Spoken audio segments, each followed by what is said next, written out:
Hi friends, ఎలా ఉన్నారు? ఈరోజు మనం ఒక కొత్త వీడియోతో అయితే మేము ముందుకు రావడం అయితే జరిగిందనమాట. ఈరోజు ఈ వీడియోలో మనం 10వ తరగతి సాంఖ్యశాస్త్రంలోని 7వ పాఠమైనటువంటి నివాస ప్రాంతాలు వలసలు అనే పాఠం గురించి అయితే ఈ వీడియోలో మనం తెలుసుకునే ప్రయత్నం అయితే చేద్దాం. ఎవరైతే ఈ వీడియో చూస్తున్నారో లైక్ చేయండి. అదేవిధంగా ఈ వీడియో కనుక ఎవరికైతే ఉపయోగపడుతుందని మీరు అనుకుంటున్నారో వారికైతే ఈ వీడియోని అయితే షేర్ చేసే ప్రయత్నం అయితే చేయండి. సో మీరు కూడా వారికి హెల్ప్ చేసినట్లు ఉంటుందన్నమాట. అదేవిధంగా మన ఛానల్ సపోర్ట్ చేస్తూ సబ్స్క్రైబ్ చేసుకోండి. ఇలాంటి వీడియోస్ అయితే నేను చాలా తీసుకురావడం అయితే జరుగుతుంది.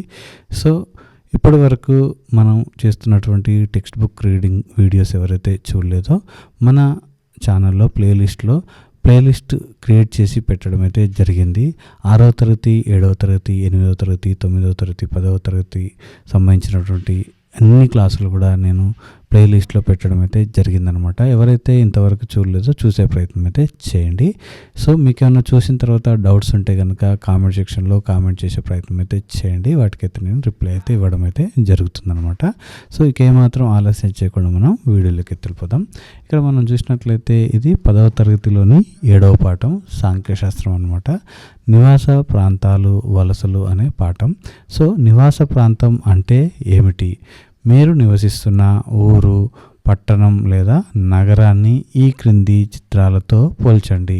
సో ఈ భవనాలు, రోడ్లు, మురుగు కాలువలు వంటి వాటి అమరికకి ఒక పద్ధతి ఉందని మీరు గ్రహిస్తారు. ప్రపంచమంతటా ఈ పద్ధతిలో ఎన్నో తేడాలున్నాయని మీరు తెలుసుకుంటారు. ఒక ప్రదేశంలోని మన నివాస స్థలాన్ని, మన జీవితాలను ఏర్పరచుకున్న పద్ధతినే నివాస ప్రాంతం అంటారు. ఇది మనం నివసించే, పనిచేసే భౌగోళిక ప్రదేశం. నివాస ప్రాంతంలో విద్య, వైద్య, మతపరమైన, వాణిజ్యపరమైన వంటి విభిన్న కార్యకలాపాలు ఉంటాయి. ఈ పాఠంలో మనం మానవ నివాస ప్రాంతాల గురించి, వాటికి భౌగోళిక శాస్త్రంతో గల సంబంధాల గురించి కొంత తెలుసుకుందాం. సో ఇక్కడ మనం చూసినట్లయితే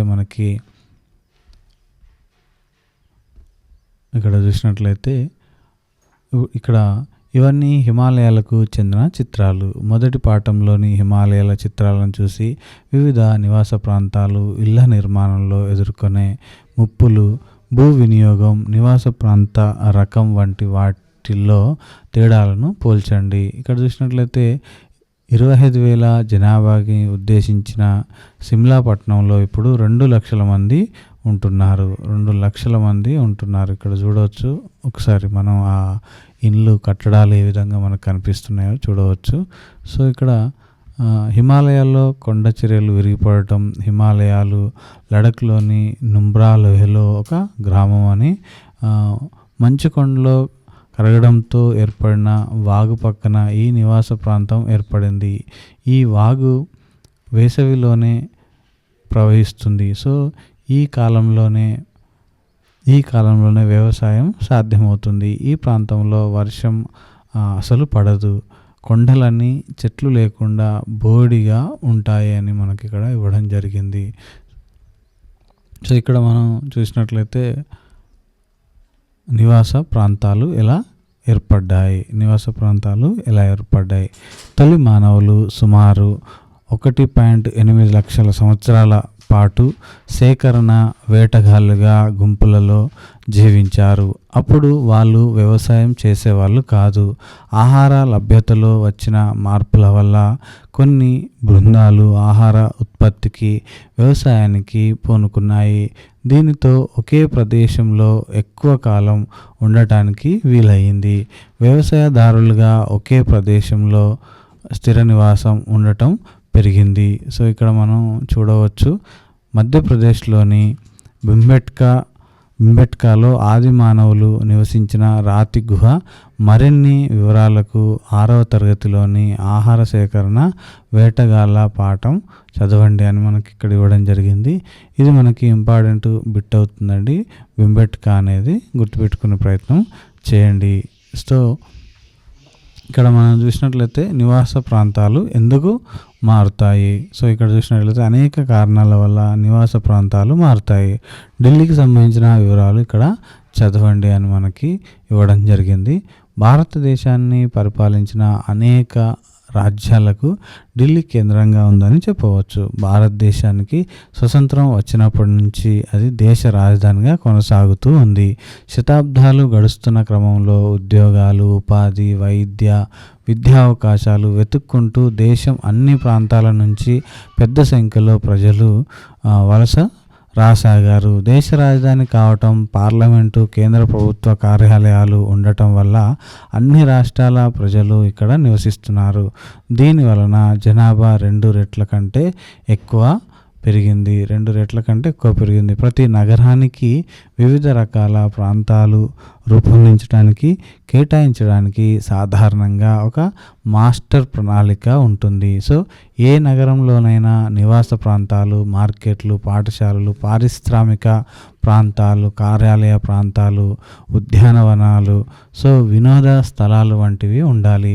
దీని ఆధారంగా ఎలాంటి రోడ్లు ఉండాలి, ఎంత విద్యుత్తు లేదా నీళ్లు అవసరం అవుతాయి, వ్యర్థ పదార్థాలను ఎలా తొలగించాలి, పారిశుద్ధ్య పరిస్థితులు ఎలా కల్పించాలి వంటి అంశాలను ప్రణాళికలు తయారు చేసేవారు నిర్ణయిస్తారనమాట. ఢిల్లీకి ఎటువంటి మాస్టర్ ప్రణాళికలు 3 సార్లు తయారు చేశారు. ఢిల్లీకి మాస్టర్ ప్రణాళికలు 3 సార్లు ఇక్కడ తయారు చేయడం అయితే జరిగింది. అయితే వీటన్నిటికీ పరిస్థితి చూస్తే ఈ ప్రణాళికలను సరిగా అమలు చేసినట్లు కనబడదు. వాస్తవానికి ఢిల్లీ ప్రణాళికాబద్ధంగా పెరగలేదు. ప్రణాళికాబద్ధమైన కాలనీకి అన్ని సదుపాయాలు ఉంటాయి. వివిధ ఉద్దేశాలకు గుర్తించిన ప్రాంతాన్ని ప్రభుత్వం ప్రకటించాలి. ఆ ప్రాంతంలోని నిర్మాణాలు ఈ ఆదేశాలను పాటించాలి. అయితే ఇటువంటి ప్రణాళికలు అమలు కాలేదని స్పష్టమవుతోంది. ఇక్కడ ఒకవైపున నగరాలలో జనాభా వేగంగా పెరుగుతోంది, ఇంకొక వైపున ప్రణాళికలు తయారు చేయటంలో ఏ ప్రాంతాలను ఎందుకు ఉపయోగించాలో ప్రకటించడంలో ఆలస్యం జరుగుతుంది. పని కోసం వెతుక్కుంటూ నగరానికి వచ్చిన వాళ్ళు భూమిని ప్రకటించుకుని ఎటువంటి అనుమతులు లేకుండా, ఎవరి సహాయం, ఏ సదుపాయాలు లేకుండా తమ శక్తి మేరకు ఆవాసాలు ఏర్పరచుకుని తర్వాత ఇల్లు కట్టుకుంటున్నారు. ఇల్లు కట్టారు. ఇవి చాలా కాలం పాటు అనధికృత కాలనీలుగా ఉండిపోయాయి. అంతిమంగా ప్రణాళికలను ప్రకటించిన వాటికి ఈ ప్రాంతాన్ని వేరే ఉపయోగం కోసం కేటాయించి ఉండవచ్చు. ఇది క్లిష్టమైన వైరుధ్య పరిస్థితికి దారి తీస్తుంది. తమ ఇళ్ల నుంచి ఖాళీ చేయించుతారన్న నిరంతర భయంతో ప్రజలు రాజకీయ మద్దతు కోసం చూస్తారు. మాస్టర్ ప్రణాళిక ఈ కాలనీల అస్తిత్వాన్ని గుర్తించినందువల్ల వీటికి గుర్తింపు వచ్చే అవకాశం లేదు. ఫలితంగా ఈ ప్రాంతాలకు ఎటువంటి సదుపాయాలను స్థానిక ప్రభుత్వాలు కల్పించవు. వీటిల్లో నివసించే ప్రజలు పేదవాళ్ళు, కానీ వారు నగరాన్ని నిర్మించారు మరియు నగరానికి అవసరమైన సేవలను వీళ్ళు అందిస్తున్నారు. ఇక్కడ మనం చూసినట్లయితే ఎటువంటి ప్రదేశాలు నివాస ప్రాంతాలుగా మారుతాయి. దీనిని అర్థం చేసుకోవడానికి మనం 3 మౌలిక విషయాలను పరిశీలించాలి. 1 ప్రదేశం, 2 పరిస్థితి, 3 ఆ ప్రదేశం యొక్క చరిత్ర. ప్రదేశం ఒక ప్రాంత లక్షణాలను తెలియజేస్తుంది. మిట్ట పల్లాలు, సముద్రానికి ఎంత ఎత్తులో ఉంది, నీటి వనరులు అంటే చెరువులు, నదులు, భూగర్భ జలాలు వంటివి, నేల రకాలు, భద్రత, ప్రకృతి శక్తుల నుండి రక్షణ వంటివని మనం ఇక్కడ తెలుసుకోవచ్చు. అదేవిధంగా ఇక్కడ మనం చూసినట్లయితే ప్రాచీన కాలంలో నీటి సరఫరా బాగా ఉన్న ప్రదేశాలను, దండెత్తి వచ్చే శత్రువుల నుంచి రక్షణ ఇచ్చే ప్రాంతాలను నివాసానికి ఎంపిక చేసేవాళ్ళు. ఉదాహరణకు ఛత్రపతి శివాజీ మహారాష్ట్రలోని ప్రతాప్గఢ్ వద్ద కోట కట్టాడు. ఈ ప్రదేశం చాలా ఎత్తులో ఉండి చుట్టుపక్కల అన్ని ప్రాంతాలు కనిపిస్తాయి కాబట్టి దీనిని ఎంపిక చేశారు. దీనివల్ల దీనికి సైనిక పరంగా భద్రత ఉంది. ప్రాంతాలు ఒంటరిగా ఉండవు, ఏదో ఒక విధంగా వాటికి ఇతర ప్రదేశాలతో సంబంధం ఉంటుంది. పరిస్థితి ఇతర ప్రదేశాలతో ఉన్న సంబంధాలను తెలియజేస్తుంది. ఉదాహరణకు విశాఖపట్నం తీర ప్రాంతంలో ఉండి భారతదేశం లోపల బయట అనేక ప్రదేశాలను కలుపుతుంది. గడిచిన శతాబ్దాల కాలంలో విశాఖపట్నం జనాభా గణనీయంగా పెరిగింది. సో రేవు పట్టణంగా విశాఖపట్నానికి ఉన్న ప్రాముఖ్యత వల్ల ఈ ప్రగతి సంభవించి ఈ జనాభా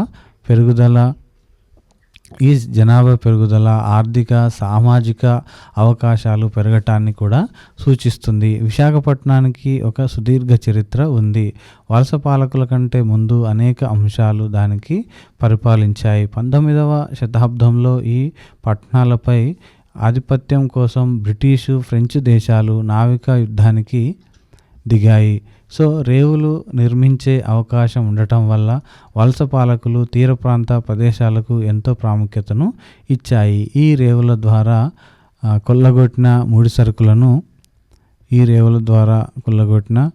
సరుకులను అదేవిధంగా ముంబాయి, చెన్నై వంటి నగరాలను వలస పాలకులు భారతదేశ సహజ వనరులను కొల్లగొట్టడానికి మరింత అభివృద్ధి చేశారు. సో ఇక్కడ భారతదేశ నివాస ప్రాంతాల స్థాయిలు మనం చూసినట్లయితే భారతదేశ జనాభా గణన శాఖ కొన్ని ప్రామాణికాల ఆధారంగా నివాస ప్రాంతాలను వర్గీకరిస్తుంది. సో జనాభా గణన శాఖ వివిధ నివాస ప్రాంతాలకు ఇచ్చిన నిర్వచనాలు. సో ఇక్కడ మనం చూసినట్లయితే మనకి ఇక్కడ విశాఖపట్నం జనాభాని మనకి ఇక్కడ సంవత్సరము జనాభా మార్పు శాతాలలో మనకి ఇక్కడ ఇవ్వడం జరిగింది. సో మనం చూసినట్లయితే అత్యధికంగా వచ్చేసి మనకి 2001లో మనకి ఇక్కడ 78% మనకి ఇక్కడ అత్యధికంగా కనిపిస్తుంది అనమాట. అది చూడవచ్చు మనం. తర్వాత పేజీలోని పిరమిడ్ను గమనించండి. పిరమిడ్లోని కింది భాగం భారతదేశ జనాభా గణన ప్రకారం అతి చిన్న నివాస ప్రాంతాలను సూచిస్తుంది. పై భాగం అతి పెద్ద నివాస ప్రాంతాలను సూచిస్తుంది. ఈ కింది ఖాళీలను నింపండి అని మనకు కొన్ని క్వశ్చన్లు ఇవ్వడం జరిగింది. ఒకసారి చూసే ప్రయత్నం చేయండి. ఇక్కడ మనం చూసినట్లయితే ఇది మనకు ఇంపార్టెంట్ అండి. ఇందులో నుంచి మనకు బిట్ రావడం అయితే జరుగుతుంది. స్థాయి క్రమంలో భారతదేశ నివాస ప్రాంతాలను మనకి ఇక్కడ ఇవ్వడం జరిగింది. ఇక్కడ నివాస ప్రాంతం రకం, ఉపయోగించిన ప్రామాణికాలు, ఉదాహరణలు. ఇక్కడ చూసినట్లయితే మహానగరాలు. సో ఇక్కడ మహానగరాలు మనకి 10 మిలియన్ జనాభాకి మించి ఉన్న నగరాలను మనం మహానగరాలు అంటాం. ఇక్కడ మహానగరాలు మనకి 3 డిసైడ్ చేయడం జరిగింది. ఒకటి ముంబై మహానగరం, ఢిల్లీ మహానగరం, కోల్కతా మహానగరం. ఇక్కడ జనాభా మిలియన్లలో మనకి ఇక్కడ ఇవ్వడం జరిగింది. సో ఇక్కడ చూసినట్లయితే మెట్రోపాలిటన్ నగరాలు 10 లక్షలు దాటిన నగరాలు అనమాట. ఇది ఇక్కడ చూసినట్లయితే 1 మిలియన్ 10 లక్షల మధ్య జనాభా ఉన్న నగరాలను మనం ఏమంటాం మెట్రోపాలిటన్ నగరాలు అని అనడం జరుగుతుంది. చెన్నై, హైదరాబాదు, అహ్మదాబాదు. సో ఇక్కడ మనకి క్లాస్ 1 నగరాలు 1 లక్ష నుండి 1 మిలియన్ మధ్య ఉన్న పట్టణ ప్రాంతాలు. సో మీ టీచర్ సహాయంతో ఈ కోలో తెలంగాణ నుంచి 2 నగరాలను గుర్తించి వాటి జనాభా ఇవ్వండి అని మనకి ఇక్కడ ఇవ్వడం జరిగింది. అదేవిధంగా పట్టణాలు చూసినట్లయితే 5,000 నుంచి 1 లక్ష మధ్య గల జనాభా ఉన్న పట్టణ ప్రాంతాలు ఇవి కూడా మీరు తెలుసుకొని ఇవ్వండి అని చెప్పడం జరిగింది. రెవెన్యూ గ్రామాలు నిర్దిష్ట సరిహద్దు ఉన్న గ్రామం అని ఇక్కడ మనకి ఇవ్వడం జరిగింది. ఇది కూడా మనకి ఇంపార్టెంట్, గుర్తుపెట్టుకోండి. ఆవాస ప్రాంతాలు అంటే రెవెన్యూ గ్రామం లోపల కొన్ని హామ్లెట్లని, ఇళ్ల సముదాయాన్ని మనం ఆవాస ప్రాంతాలని అనడం జరుగుతుంది. డైరెక్ట్గా హామ్లెట్స్ అనగానేమని మనకి క్వశ్చన్ రేజ్ చేయడం జరుగుతుంది. రెవెన్యూ గ్రామం లోపల కొన్ని ఇళ్ల సముదాయాన్ని మనం ఏమంటాము ఇక్కడ హామ్లెట్స్ అని అనడం జరుగుతుంది. సో ఇక్కడ మనం చూసినట్లయితే భారతదేశం ఆర్థికంగా అభివృద్ధి చెందిన దేశాల పంతాను అనుసరించి భవిష్యత్తులో అధిక శాతం జనాభా పట్టణాల్లో ఉండవచ్చు. సో ఇక్కడ చూసినట్లయితే మహానగరాలు మనకి ఎగువ స్థాయి విశాల ప్రాంతాలు, దిగువ స్థాయి చిన్న ప్రాంతాలు మనకి ఇక్కడ ఇవ్వడం జరిగింది పిరమిడ్ రూపంలో. మనం ఇక్కడ చూసినట్లయితే భారతదేశంలో పట్టణీకరణ, భారతదేశంలో 35 కోట్ల మంది ప్రజలు అంటే జనాభాలో 1/3 మించి నగరాలు, పట్టణాలలో నివసిస్తున్నారు. సో ప్రజలు ఎక్కువగా వ్యవసాయేతర పనులు చేపడుతూ నగరాలు, పట్టణాలలో నివాసం ఏర్పరచుకుంటున్నారు. దీనిని పట్టణీకరణ అంటారు. 1950లలో దేశంలోని అధిక శాతం జనాభా 5.6 లక్షల గ్రామాల్లో నివసిస్తుండే వాళ్ళు. అప్పుడు 10 లక్షల జనాభా దాటిన నగరాలు 5 ఉండేవి. సో 1,00,000 జనాభా దాటిన పట్టణాలు 40 ఉండేవి. 2011 లెక్కల ప్రకారం ఈనాడు గ్రామాల సంఖ్య 1.4 లక్షలకు పెరిగింది. సో గ్రామీణ జనాభా 85 కోట్లుగా ఉంది. సో ముంబాయి, ఢిల్లీ, కోల్కతాలలో ఒక్కొక్కసారి జనాభా కోటికి దాటి 10 లక్షల జనాభా దాటిన నగరాలు 50కి పైగా ఉన్నాయని మనకి ఇక్కడ ఇవ్వడం జరిగింది. సో ఇక్కడ మనం ఒకటి పిక్చర్ని చూసినట్లయితే ఢిల్లీలో తక్కువ ఆదాయ ప్రజల నివాసం మనకి ఇక్కడ చూడవచ్చు. సో ఇక్కడ పట్టణీకరణ పెరుగుతున్నప్పటికీ ఇందుకు అనుగుణంగా అవసరమైన మౌలిక సదుపాయాలు కల్పించడం లేదు. సో రోడ్లు, మురికి నీటి పారుదల, విద్యుత్తు, నీళ్లు, ఇతర ప్రజా సదుపాయాలు అవసరం ఉంది. సో పట్టణ మౌలిక సదుపాయాలకు ప్రత్యేకించి రోడ్డు రవాణాను మెరుగుపరచడంలో ప్రభుత్వ జోక్యం కొన్ని ఫలితాలను సాధిస్తుంది. సో అయితే విద్యుత్తు, నీళ్లు, వైద్య సదుపాయాలు చాలినంతగా లేవు. పట్టణాలు, నగరాలలోని పేద ప్రజల పరిస్థితి ఈ విషయంలో మరి దారుణంగా ఉంది. సో భారతదేశ పట్టణ ప్రాంతాలు మన దేశ ఆర్థికాభివృద్ధికి ఏ విధంగా దోహదం చేస్తున్నాయి?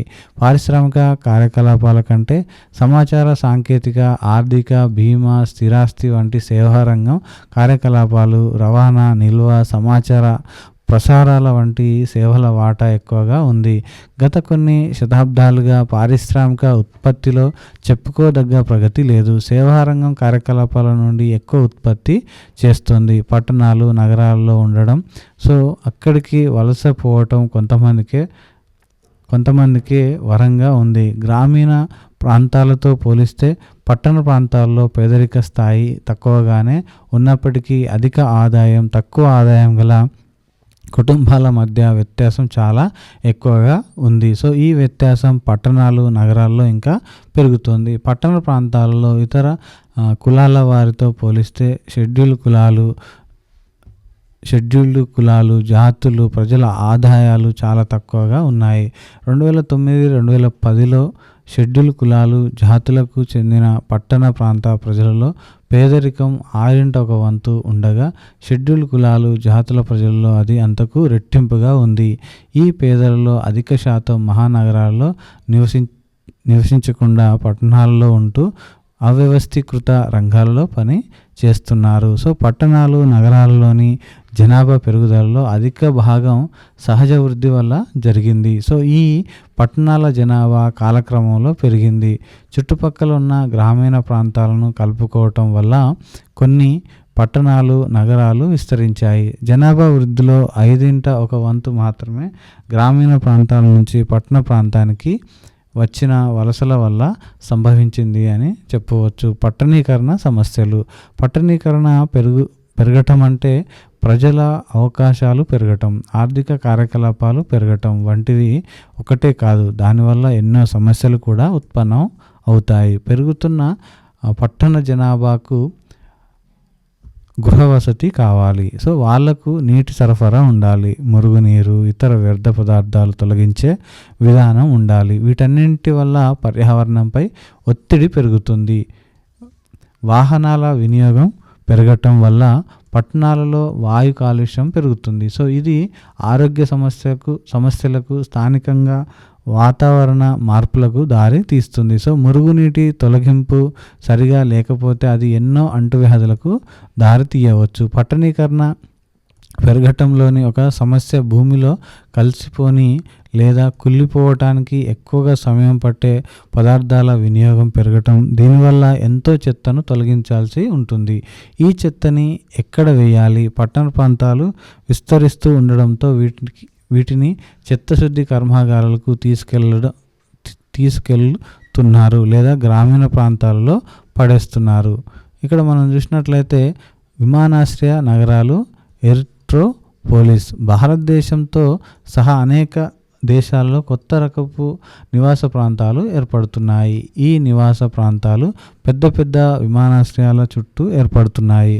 అందుకనే వీటిని విమానాశ్రయ నగరాలు లేదా ఎయిర్పోలిస్ అంటున్నారు. విమానాశ్రయ నగరాలలో విమానాశ్రయమే ఒక నగరంగా పనిచేస్తుంది. అనేక సదుపాయాలు, హోటళ్ళు, దుకాణాలు, వినోదం, ఆహారం వ్యాపార సమావేశ సదుపాయాల వంటివి అనేకం ఇక్కడ కనిపిస్తారు.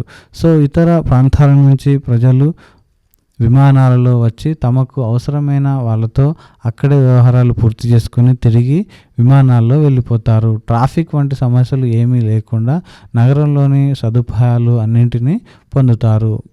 భారతదేశంలో రూపొందుకుంటున్న విమానాశ్రయ నగరాలు కొన్ని చూసినట్లయితే ఇక్కడ కెంపెగౌడ అంతర్జాతీయ విమానాశ్రయం బెంగళూరులో ఉంది. ఇందిరాగాంధీ అంతర్జాతీయ విమానాశ్రయం ఢిల్లీలో ఉంది. రాజీవ్ గాంధీ అంతర్జాతీయ విమానాశ్రయం మనకి హైదరాబాద్లో ఉంది. ఇతర దేశాల్లో ఏర్పడుతున్న విమానాశ్రయ నగరాలకు ఉదాహరణ మనం చూసినట్లయితే సువర్ణగిరి అంతర్జాతీయ విమానాశ్రయం, ఇది చాలాసార్లు మనకి బిట్టు అడిగిన సందర్భాలు అయితే ఉండడం జరిగింది.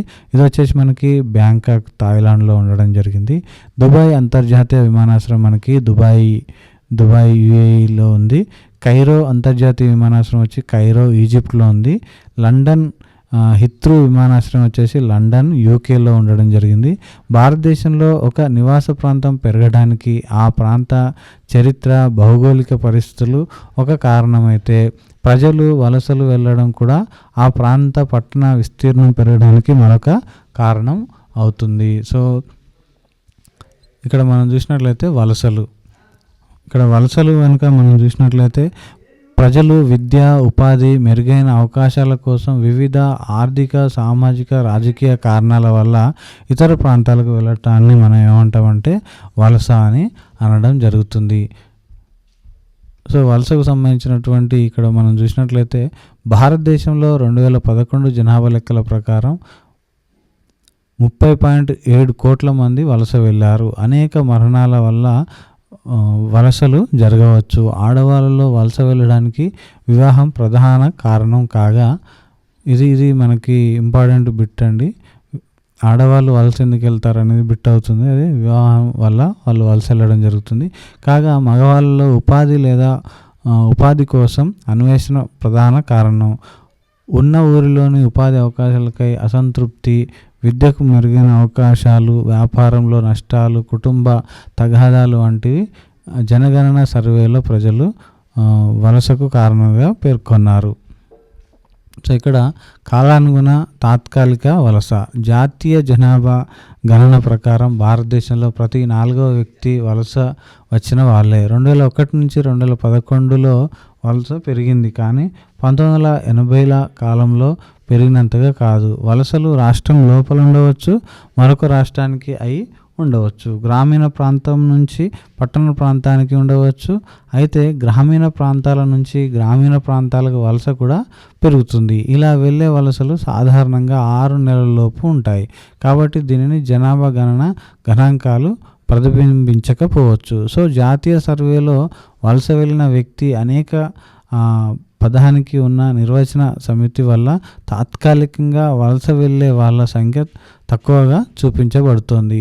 సో గ్రామాల నుంచి గ్రామాలకు వలస. దేశంలో పంచదారను ఉత్పత్తి చేసే ప్రముఖ రాష్ట్రాలలో మహారాష్ట్ర కూడా ఒకటి. పంచదార ఉత్పత్తిలో మహారాష్ట్ర కూడా ఒకటి. ఇక్కడ మొత్తం 186 సహకార చక్కెర కర్మాగారాలు ఉన్నాయి.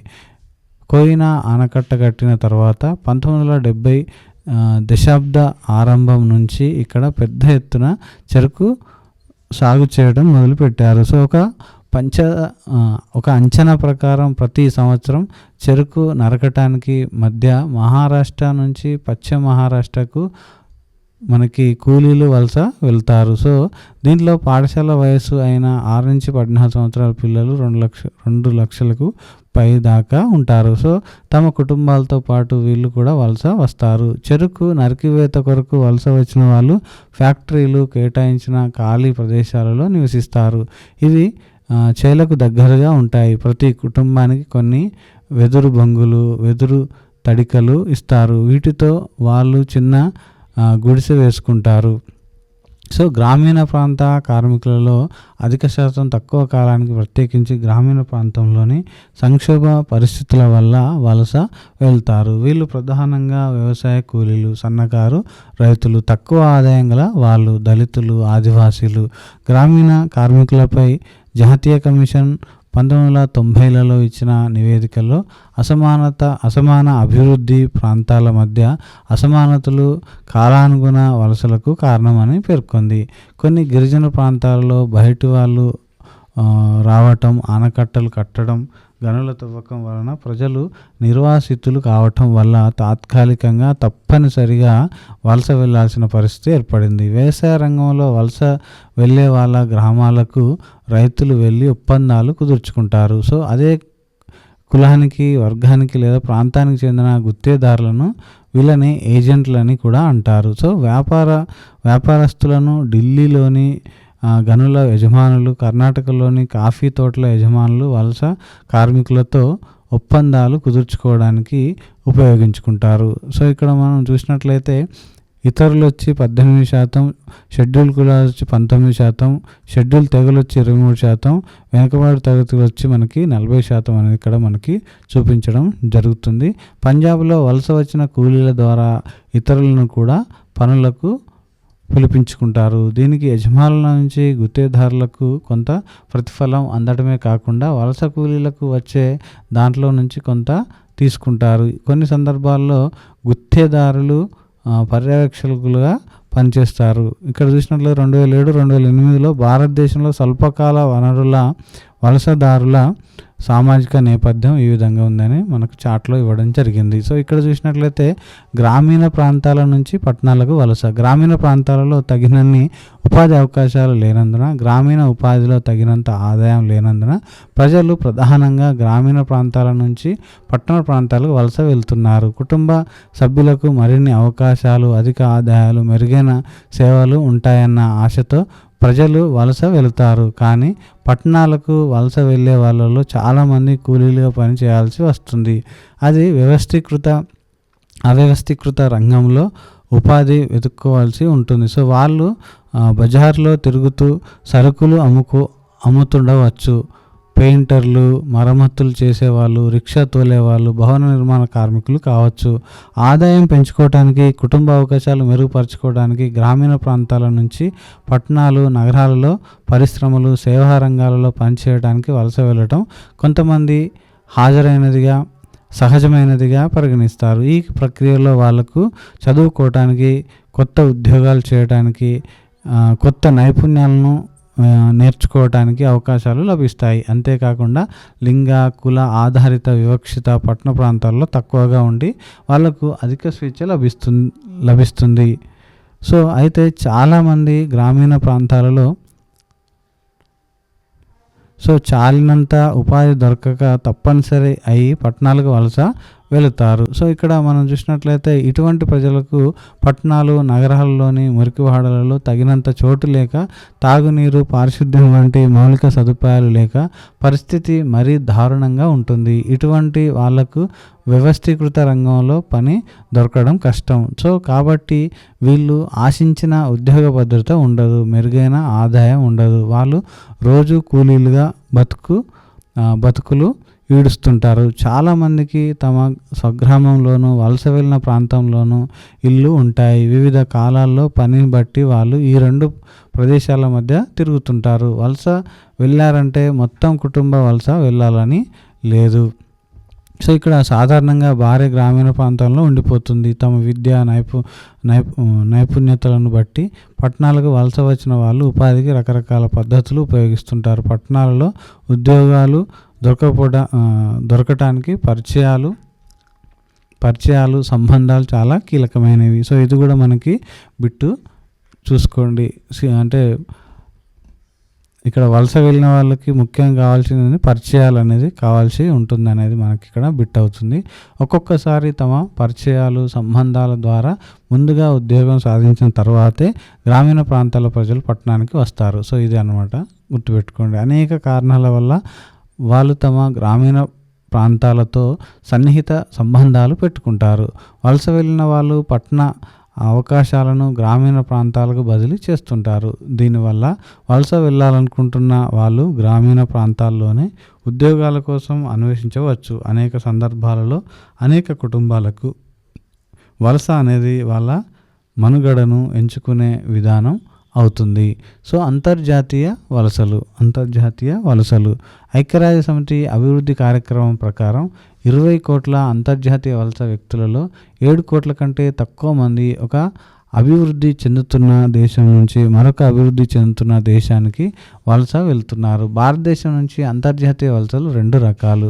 సాంకేతిక నైపుణ్యం, వృత్తి అనుభవం ఉన్న వ్యక్తులు అమెరికా, కెనడా, ఇంగ్లాండ్, ఆస్ట్రేలియా వంటి అభివృద్ధి చెందిన దేశాలకు వలస వెళ్తున్నారు.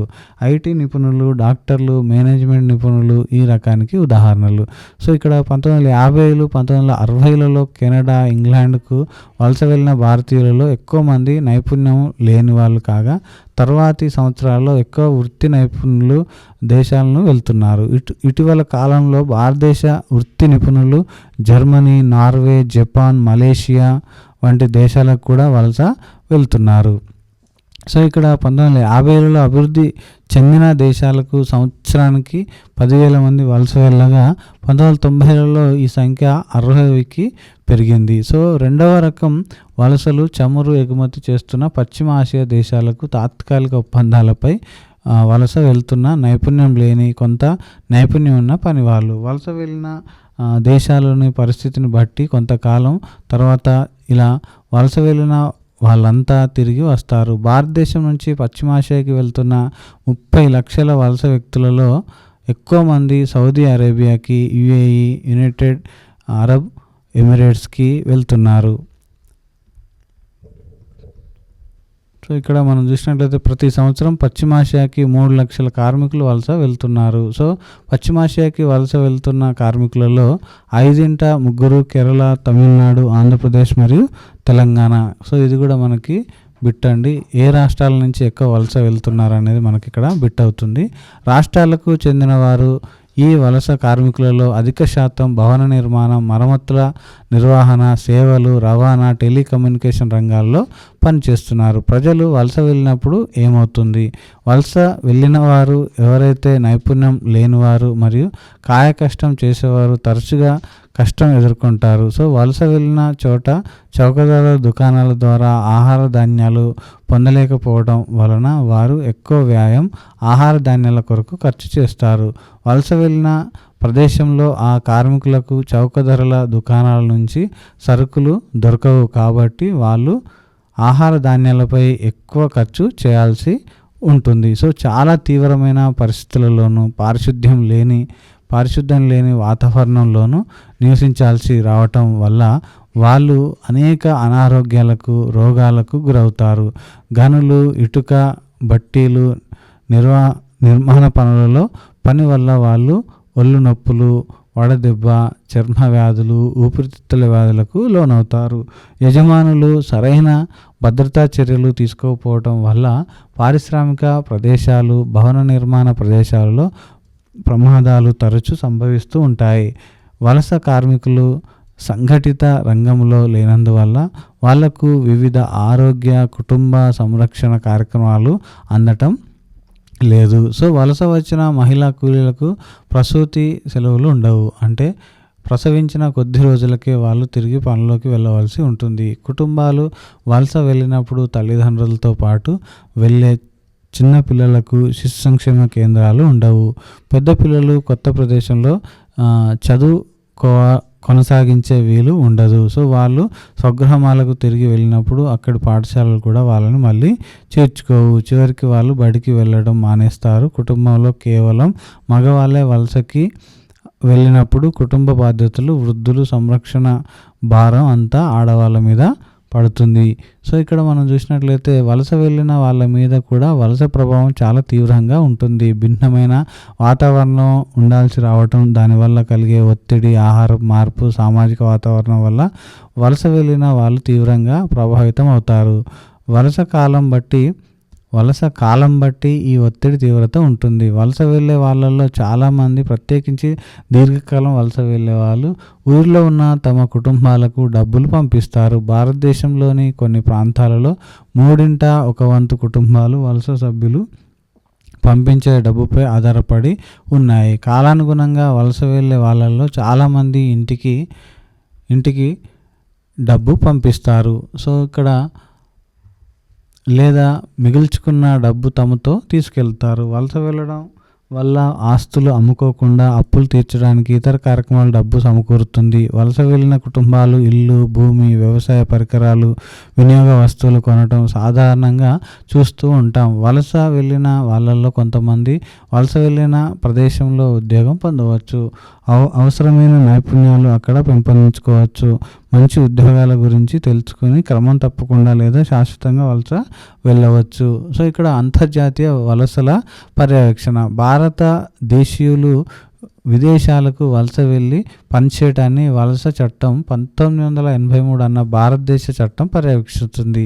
పని నిమిత్తం వెళ్ళే వాళ్ళ ప్రయోజనాలను కాపాడటానికి ఇది కొన్ని షరతులు విధిస్తుంది. వివిధ దేశాలలో భారత ప్రభుత్వం ఏర్పాటు చేసిన దౌత్య కార్యాలయాలు వలస చట్టంలో పొందుపరిచిన విధంగా చట్టపర విధానాలను పాటించి అంతర్జాతీయ వలస కార్మికుల సంక్షేమాన్ని కాపాడాల్సి ఉంటుంది. సో కొన్ని సందర్భాలలో వలస కార్మికులకు జీతాలు చెల్లించరు. కొన్నిసార్లు వలస వెళ్ళాలనుకుంటున్న కార్మికులను ఏజెంట్లు మోసం చేస్తారు లేదా విదేశాలలో పని చూపించటానికి సిఫారసు చేసిన దానికంటే ఎక్కువ రుసుము వసూలు చేస్తారు. ఒక్కొక్కసారి యజమానుల ఒప్పంద కాలం ముగియకుండా ఒప్పందాన్ని రద్దు చేస్తారు లేదా వలస కార్మికులు నష్టపోయేలా ఒప్పంద పత్రాన్ని మారుస్తారు.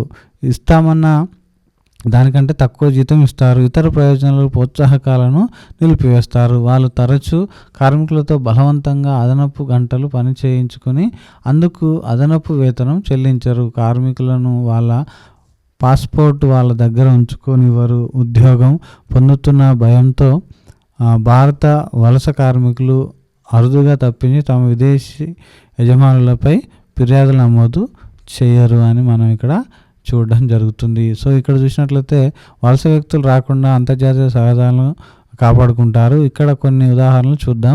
మెక్సికో సరిహద్దు వెంట అమెరికాలో, ఉత్తర కొరియా సరిహద్దు వెంట దక్షిణ కొరియాలో, బంగ్లాదేశ్ సరిహద్దు వెంట భారతదేశంలో ఇలా దేశ సరిహద్దులను దాటే వాళ్ళ గురించి మీ అభిప్రాయం ఏమిటి అని మనకి ఇక్కడ క్వశ్చన్ చేయడం జరుగుతుంది. మీకు తెలిసింది మీరు కామెంట్ సెక్షన్లో కామెంట్ చేసే ప్రయత్నం చేయండి. ఇక్కడ మనకి కీలక పదాలు కనుక మనం గమనించినట్లయితే నివాస ప్రాంతం, మహానగరాలు, విమానాశ్రయ నగరాలు, పట్టణీకరణ, మెట్రోపాలిటన్ నగరం, వలస, విదేశాలకు వలస, అంతరరాష్ట్ర వలస, కాలానుగుణ వలస, సరిహద్దు. సో ఇవి మనకు కీలక పదాలుగా ఇక్కడ ఇవ్వడం జరిగింది. ఇవే కాకుండా ఇంకా చాలా కీలక పదాలు, అదేవిధంగా ఇక్కడ మనకి ఆవాస ప్రాంతం గురించి కానీ, మహానగరాలు, విమానాశ్రయ నగరాల గురించి కానీ, మెట్రోపాలిటన్ నగరాల గురించి కానీ, వలసల గురించి కానీ, సో ఇవన్నీ కూడా మనం తెలుసుకోవాల్సి అయితే ఉంటుంది. సో మీకైనా చదువుతున్నప్పుడు, వింటున్నప్పుడు మీకు ఏమైనా డౌట్స్ ఉంటే కనుక కామెంట్ సెక్షన్లో కామెంట్ చేసే ప్రయత్నం అయితే చేయండి. నేనైతే మీకు రిప్లై ఇవ్వడం అయితే జరుగుతుందన్నమాట. సో ఇది ఈరోజు ఈ వీడియో ఫ్రెండ్స్. వచ్చే వీడియోలో అయితే మళ్ళీ కలుసుకునే ప్రయత్నం అయితే చేద్దాం. అందరికీ ఆల్వేస్ థ్యాంక్ యూ. జై హింద్.